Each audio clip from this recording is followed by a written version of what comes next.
Hello and welcome to another episode of Industry Celebrities. My name is Kimberly Scott, and Industry Celebrities is a podcast where I interview industry professionals in any industry, and I ask them questions about their industry or their passion. Plus, my guests share a little advice to their younger self, which we all need.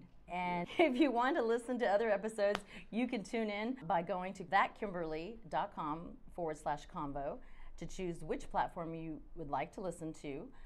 You can either listen to us on iTunes, Spotify, Google, YouTube, coming soon, Amazon Alexa. And now that I got that all out of the way, I'd like to introduce my guest today, my friend, and my hair god, Ardem. Say it for me. Ardem Keshishian. Keshishian. Ardem Keshishian. You got it. You got it. You got it. Well, Ardem, thank you for joining me today. You got it. Good to be here. Good to be here. Tell the listeners a little bit about yourself and what industry you're in. I'm in a beauty business and The beauty business. Salon, hair salon business, hairdressing business, whatever you want to call it. Okay. And we've been doing it for about 30 years now. Almost 32 years. You do not look like you've been doing it for 32 years. I just turned 48, Ooh, so yeah. So I've been doing it for a while. And got a passion for it. How did you get into? It's an interesting story. I was basically, the movie Top Gun when it came out, and Tom Cruise had that flat top, and I wanted that haircut. And so are you being serious? No, I'm being serious. Yeah. Okay. So I wanted that haircut, and so I went to the mall. I won't say what salon it was, but I went to the mall, and this was in Houston, to achieve that look. But I looked like Forrest Gump when I left. It was like that flat top. Yeah. I don't mean to laugh. I'm sorry. No, yeah. So really, it was a bad hairdo. It was a bad hair. So I came home, and my sister was like, "What happened to you?" And I was like, "Oh, don't worry." So it kind of grew out. So I went to to another place. Saved all my money at the time. Went to another place, and then that did not look right. So long story short, I decided to do it myself. After a few tries, most men do, yeah. But they do it for the less expensive cost, not because somebody else did it in the wrong way. Yeah. No, I wanted to just get that look. I wanted to be the right look. I wanted to look like Tom Cruise in that movie. So anyway, I went to the store and bought me some clippers, and after a few tries, you got it right. I look like Tom Cruise. So my friends were like, "Hey, will you do it? Will you cut ours? What's going on? Like, where'd you get it?" So I was like, well, I did it. They're like, oh. So I started cutting people's hair, and so then I started cutting their sister's hair, their mom's hair, so it's just kind of started that way. And by 9th grade, kind of had to make a decision, if I wanted to go to high school or hair school. So I went to hair school. Wow. Yeah. By the 9th grade. Yeah, by 9th grade. So that's kind of how I got in it. And you never looked back? No. I would have done it in 8th grade if I had to change it, and it just took an extra little year. longer. A little longer, yeah. That's kind of how I got in it. I mean, if it wasn't for that look I wanted, I don't know if I'd be doing it. Crazy. It sounds funny, but that's how I got into hair business. You don't look like you do hair. I'm like, oh, I do. Yeah. That was the first thing I said when I met you. I was like, this guy does hair? Are you sure? And then, when I was dabbling in it, and my family, I wasn't very good in school at the time. My family was like, yeah, I think it's a good idea. Just at least to get a skill. Because trade. I was skipping school and this, that. Like, probably do something you like more. So one of the people was my brother-in-law, Rachel's dad. So we went to the school, and then I enrolled, and the rest is history. Wow. Yeah. I can say my hair mix-up with the first time was purple, and it did not cause me to want to go and try and teach myself how to do my own hair. That's for sure. Well, this was in the mid '80s. Where, oh yeah. Everybody was broke, and all the money I got to cut my hair, I was cutting grass, saving it up to go to get. So it wasn't like we had the luxury of trying these expensive places to get the look. So after 2 shots, I was like, I got to figure this out. Well, then how did you go into deciding to own your own salon? Basically, I work at a salon here in Dallas, and it was a great salon to start off with. And I always wanted to, I don't know, I think it's the foreign in me. It's like everybody wants to have their own business, So I thought it'd be better if I was working for myself than somebody else, because I was making a lot of money for somebody else, and I thought eventually I want to change that. Yeah. So, I gave it a shot. I was like 21, my first salon that I did. It didn't work out too well. Yeah. At 21? Yeah, it didn't work out too well. I spent a lot of money on it because I was more focused on what I wanted to look like. Oh, and the location? And it was beautiful. And the location? The location, I didn't even think about location. I didn't even think about, I was just happy just to get a location, okay. And did not realize they were giving it to me because the location was bad. So, if you think about that, 21, yeah. I had no business experience or whatever. Yeah. So, long story short, I was there for about 3.5 years. And wow. then after 3.5 years, it was just, we were a full salon. We were operating at full capacity, and I was losing money. Wow. It was paying too much for overhead. I only had like 5 parking spots for 20 stylists. It was just horrible. So not really good at logistics. Yeah, logistic. My goal was to have a salon by the time I was 21. I don't know why. So I did it. Yeah. But did not think about, and nobody else told me, hey, you got to think of this, think of this, think of this. So I opened it up, and it was. We had a good time for a good first year, and then I realized I had no money left, and I was putting money more in. How many years did it take you before you decided that this was not the right location? I knew probably in about 6 months when customers would show up and they would not come in because they couldn't find a parking space. Oh, yeah, that's. So we had parking. When you look at the place, we had a lot of parking, but there was other people that they needed parking. So on busy times, we had no parking. Yeah. So, try to set up valet service. We set that up for a while. Then that, we couldn't do that anymore because we couldn't use certain parking. It was just nonstop, one after the other. Yeah. And then some sort of hurdle you had to overcome. Yeah, it was, the whole skipping, dropping out of school and thinking that I was shortcutting to success. There's no really shortcuts. It was an expensive lesson for me business-wise to learn. That was my Harvard. Yes, it was. Your MBA of hard knocks. Well, yeah. So, but hey, I'd rather do it that way because I learned about people. I learned about the business. I learned everything you need to know about opening a business somewhere. There. Of things to look for and the things that you need to have a successful. Because, it's already hard to have a business, right? But if you don't have those certain things in line. Yeah. And you don't know certain things. You don't know, but if you don't know those things, you're already decreasing your chances by highly. So yeah, it was, it was a good time. Probably at the 20, you had the energy at 21 to be able to get up and just keep doing it every single day until you realistically probably went and said, let's look at the books. Let's look at, okay, this is what's going into it, what's coming out, and at the end of the day, we're in the negative. I remember when we were paying quarterly taxes, and I was like, why do we gotta pay these? It's like, what is unemployment taxes? All those stuff you don't. Most people do not know when they're first getting it, and nobody, back then teaches you. Yeah. In your family, you have some naysayers in your friends and family, and some people want to help you out. But even the people who are helping you out, they have no idea. Yeah. They're like, yeah, you can do it. Yeah. Like, oh, you get in there, you're like, oh, what are you talking about? Yeah. But it was a lesson learned, a good lesson learned. So you closed that one, and then when did you come back around? I closed that one, and then I took a little bit of time off. So I got into other businesses, and fortunately, I have a lot of, from hair school, I met a lot of good friends, and they were involved in a lot of different businesses. So I tried to get involved with some businesses like that, and try different things, and anywhere from having a gas station to having a valet service or a car business or anything that made money. I tried it, but my passion was always hair. So I knew I was going to need a spot to work at.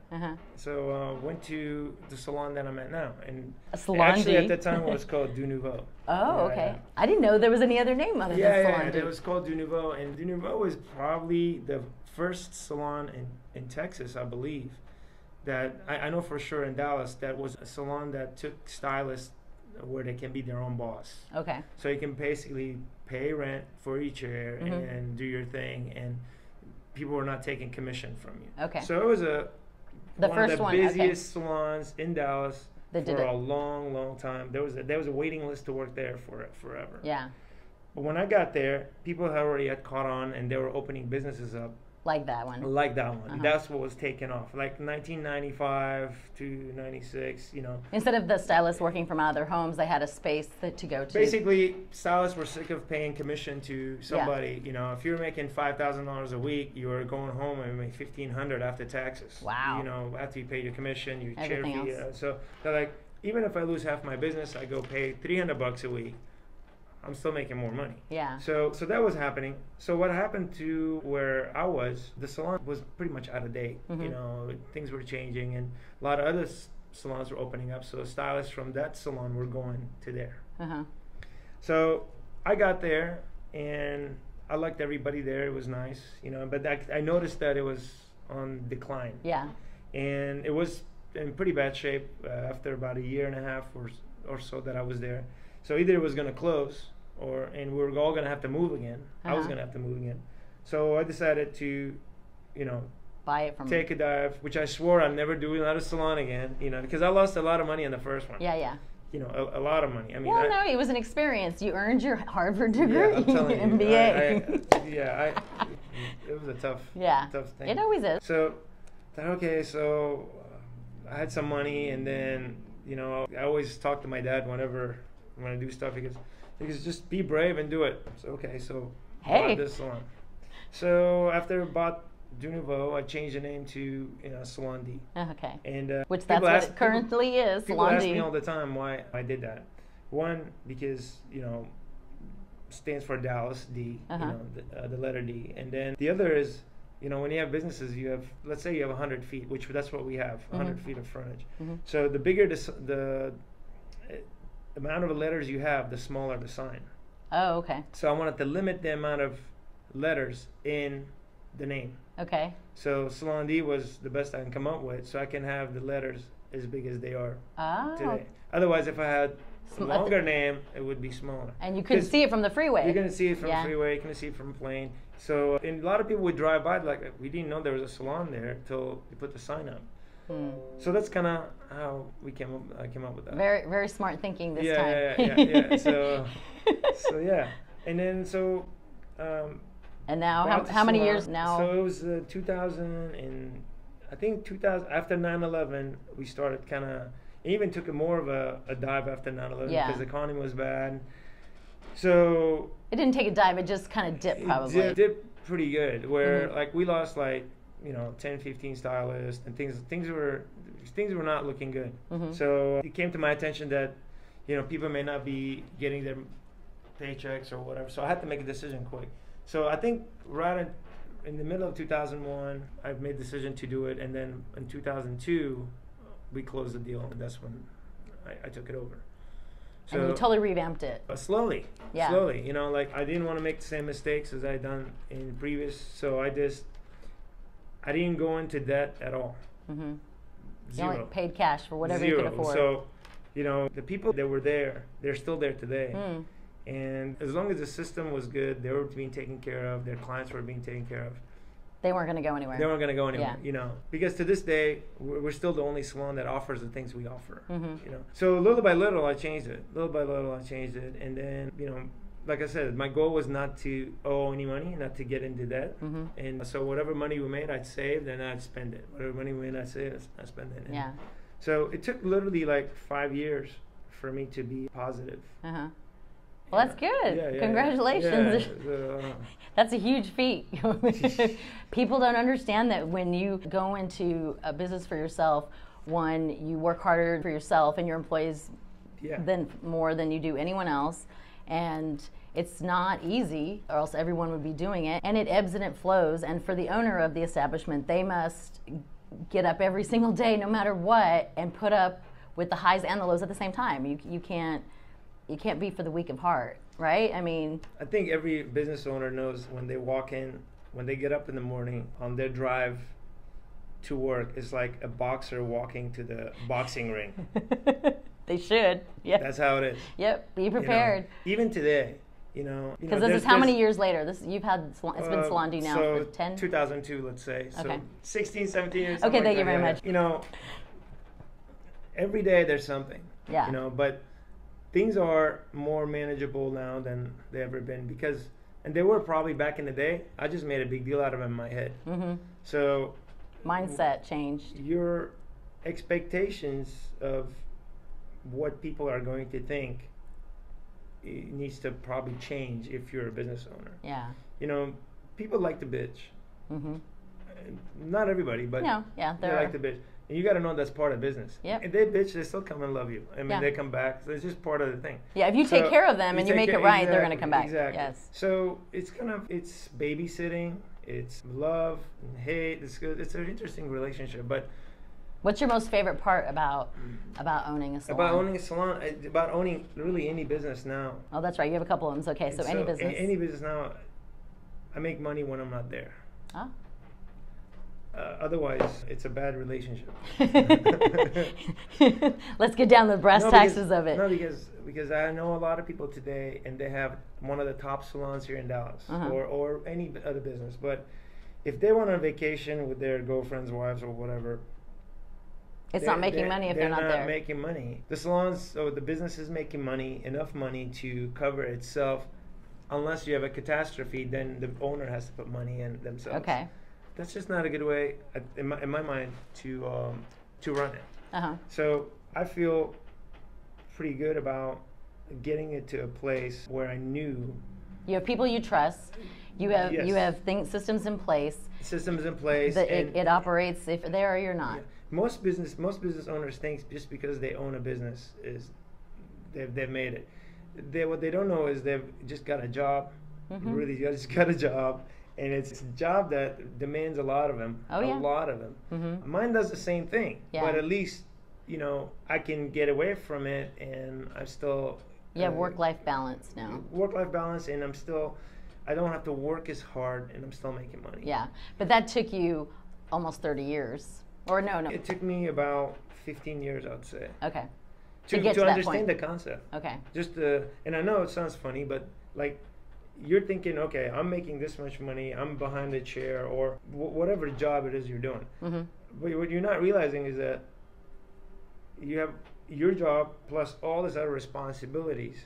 So you have to separate what you're doing from the business. Yeah. Right? And if you are the business, if you are all together, that means the business that doesn't exist without you. Correct. Then you don't really have a business. Correct. So that's kind of, it took me like... Catch-22 there. Catch-22. And then that's when I started started my assistant program. I would get tired of waiting for people to come in the salon to rent a chair from me. A lot of people came, but I'm very picky on their work. So if their work did not, match what I wanted, I didn't give them a spot. Yeah. And that was up front, Yeah. So to get the stylist that I want, I figured that I have to train him. Yeah. I had to come up with a training system where I can incorporate it in my daily, every day. It wasn't like one day a week or one day a month. So it didn't take away from your regular, because you have clients that you do business with, and so. So I had to incorporate assistants into what I was doing, which some clients liked, some clients didn't. But that was kind of a thing that you had to... A workaround. You had to adjust to that. I looked at it, if I lose a few people because they don't like it, I'm okay with it, but the majority would like it. So, and what happened, instead of people waiting 5 months to get in, now they're able to get in for simple things that I don't have to do. They can get in that week, so it's a better business. And the ones like me who don't want to use anybody else will wait the month. Exactly. And, or if they miss their appointment, will beg you to take them. And you figure it out. And I love that because I'm in the customer service business. I wanna be able to take care of you. I wanna be able to. But there are some people who are coming in just strictly for maintenance. Yes. They don't need. They don't need me. I mean, everything's written down. They come in. You trust the people. They have trained them. Some of them do a better job than me because, I should say, they care about the customer more in their chair. I've seen that customer for 30 years. I've heard the same stories. I'm like, you know what? Here, just put this on. You can go. I'm just being honest. The newer stylists, they go above and beyond. They baby them. So it's good for the customer. It's good for the hairdresser.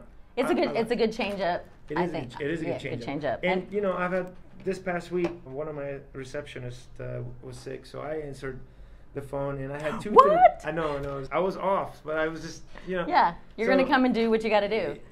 Well, I had a receptionist there, but I had nothing to do, so I thought, you know what, I'm gonna answer the phones for a little while, see what happens. I like Yeah, it yeah, there. So I know. I talked to 2 people on the phone, which they had no idea it was me they were talking to. How could And they not? I don't know. They just cannot conceptualize that I was at the front desk. Oh, okay. So they thought, oh, Ardem's gonna be really mad. I cheated on him, but I need to come back. My hair is hideous, and They didn't know it was they didn't know you. it was me. So Note to self, people. I booked their appointment, whatever. So when they come in, I'm gonna have to tell them that it was me. That is awesome. Yeah, yeah. So, you know, I don't mind when a lot of people are very possessive with their customers. Yes. A lot of people are possessive with their knowledge. A lot of people are. They shouldn't be. This is, to me, if you're successful, Yeah. you're helping people Yeah. with knowledge. Yes. If you're not, You're sharing. you're really not successful at Yeah. all. You just, But I do believe that you are very picky and you have a standard of that customer service, which is the style that you teach them to make sure that they're doing, that 100%. they can pass that on. So that's at the same brand, time. the brand brand and is you. And the styles, the look, the value that people see that coming in, they're Yeah. still the same. And people see that. And people see an 18-year-old right out of school.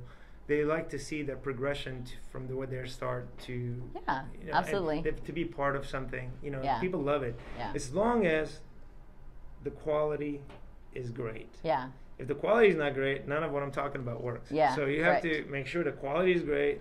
You know, then everything's good. Yeah. Because people really want convenience. Yes. Like nobody wants to walk around with gray hair more than they have to. If they want to come in that week, you know. Yeah, that's why they make these little spray things that you can do your roots with, which I don't do my roots anymore because you get upset with me. But there are people that do this little spray till they get to their person. You don't have enough gray to do I that. know, That's why it looks correct. funny. You need to have more gray to do that.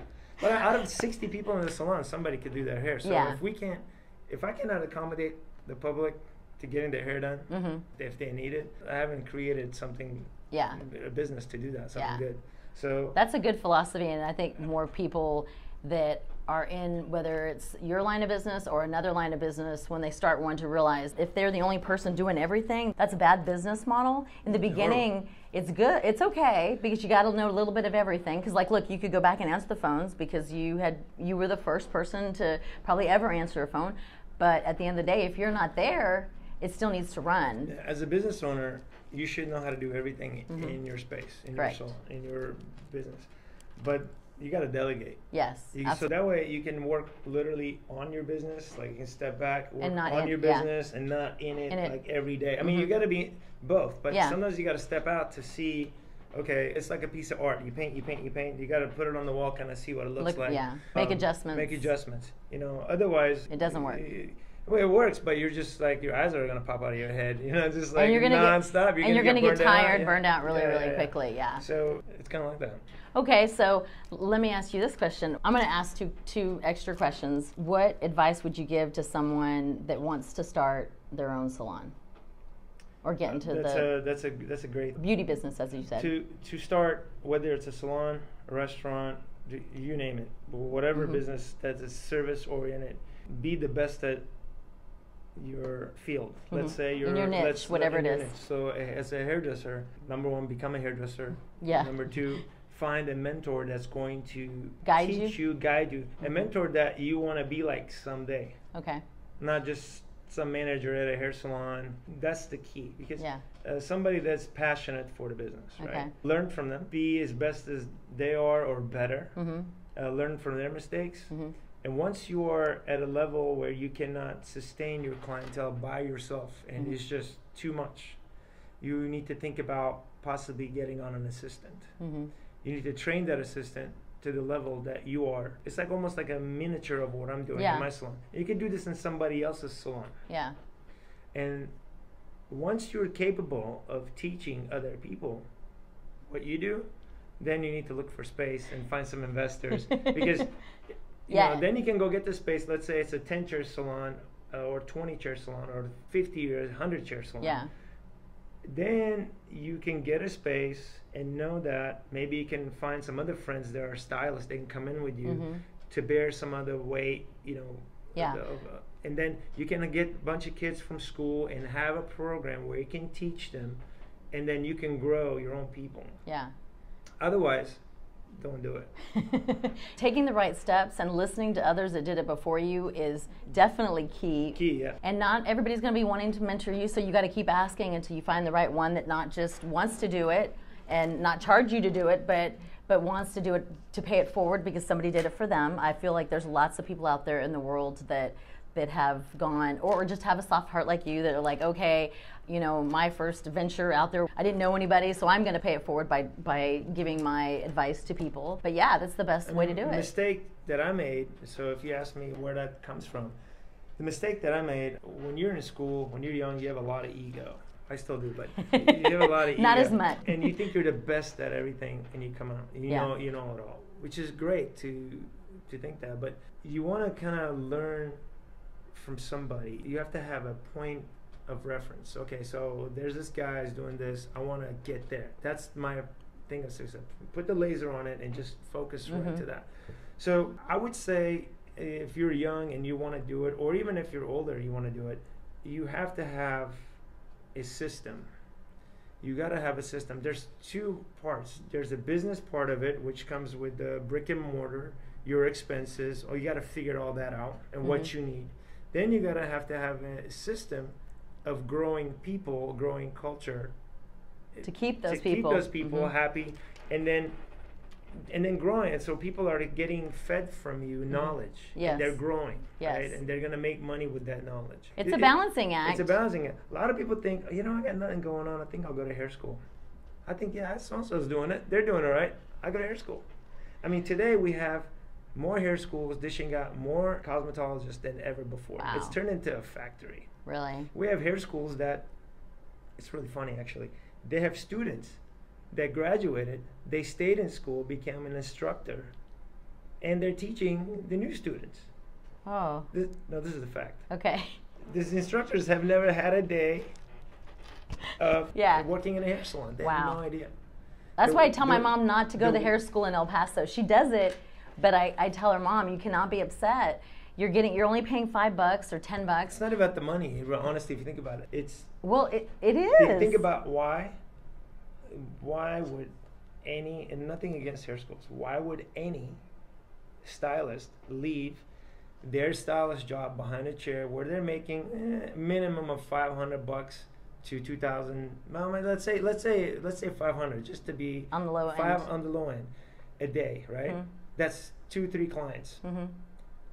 Go to making $500 at a hair school a week. Oh, ow! Why would anybody do that? Why would anybody do that? Because they're not being fed, or they're not being guided in the right direction, or they're scared. There could be two sides of that. They're looking for security. It's a job. Yeah. That's it. Yeah. I don't want somebody teaching me my career. That's never done it. Yeah. It's like going to a prestigious school for business, and their professors were CEOs of some company that don't exist anymore. Yeah. There are some professors that are doing that. But they are right now. I know. I know. Do you know what I'm saying? Yeah. So okay, you are not. No, I get it. So I think, when I was starting off, school was so important to me. I wanted to pick the best school. But that came from your parents, didn't it? No, for the time at the hair school. I wanted to make sure I wanted to go the best. And I believe at that time, schools were better than they are now. Okay. For sure. Where what the public wanted, schools are preparing you to what the public wanted. Now, kids come out, they don't even know how to use a round brush. Oh. They don't. Even I know how to use a round brush. It did take me a while. You did have to show me, but... yeah. I'm not talking about every single kid. But that's a basic thing. That's a basic tool. They're styling, they're cutting, it's just not there. Yeah. So because they're manufacturing to pump them out. And I have nothing wrong with it. Like schools are trying to make money off these kids. I got no problem with that. If they open a business, good for them. But in return, you got to give them something that they can actually land in a salon, and the salon owner go, God, this is awesome. I can just put you right to work. Yeah. I have to train somebody for a while before they can actually do our minor things in the salon that public in Dallas would find it acceptable. And that's just even if they meet the requirements you set forth to them before they even get put into your apprentice program. Yeah. Wow. So when you're young, you want to do it. don't put too much emphasis on what school. A school today is going to give you the ability to get a license. Once you get the license, best thing you can do is find a place you can work where you can be some sort of mentorship assistant program. If your idea is to go or rent a boot space somewhere and you're going to make it, you could probably do it. Your chances of, I think today, success rate is low. 100 kids graduate in I think 5 years. The percentages, don't quote me on this, I think it's less than 10% that are doing hair. Wow. In 5 years. Wow, that's pretty low. It's really low. Okay, so what would you tell your younger self then? I would say if you're thinking about going into the hair business, go spend some time in a hair salon. You know, find a salon that you think you'd want to work at. Maybe a reception job or something in there. See if you like the atmosphere. If you like the atmosphere, then search out the schools that are good. The way I would look for a school, I think the education is all the same at any school you go to. They're all, in my mind, they're not great. Okay. But some schools have created a culture. Some schools have given you a good atmosphere. Okay. So that is important. So that way you can go to school and be happy there and want to go to school. Yeah. If it's not a good culture and atmosphere, you're gonna, oh man, I don't want to hang out with those people. So then you won't want to go do hair somewhere. So at least, you know, some of the schools are providing that. So find a school that has a good culture that you feel like you can fit in and you like your classmates and your teachers and such, and go to some of those. Okay. And once you get out, or before you even get out, connect with somebody that is a salon owner or a stylist that has a few chairs that are renting somewhere. They're wanting an assistant really bad. In return, they're gonna teach you. Yeah. They're gonna work. That means you got to network. Yeah. Network. Network for sure. Yeah. I mean, that means they're gonna train you, but they're gonna overwork you too. And by being overworked, you're gonna be trained. Yeah. And they're gonna allow you some time to do your own customers. 1 day a week or 1 hour a week, whatever it may be. You have to have some sort of. You can't just be an assistant forever. Yeah. If you find that, I think your success rate is a lot higher.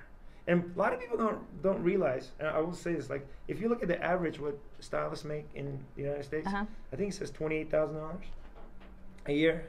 Really? Yeah, I think 28 to 36, something like that. They're not claiming everything. No, I think they are. Oh, really? Yeah, I think they are. And that's probably true in all over. Those are stylists that are working at low-end places or mediocre places.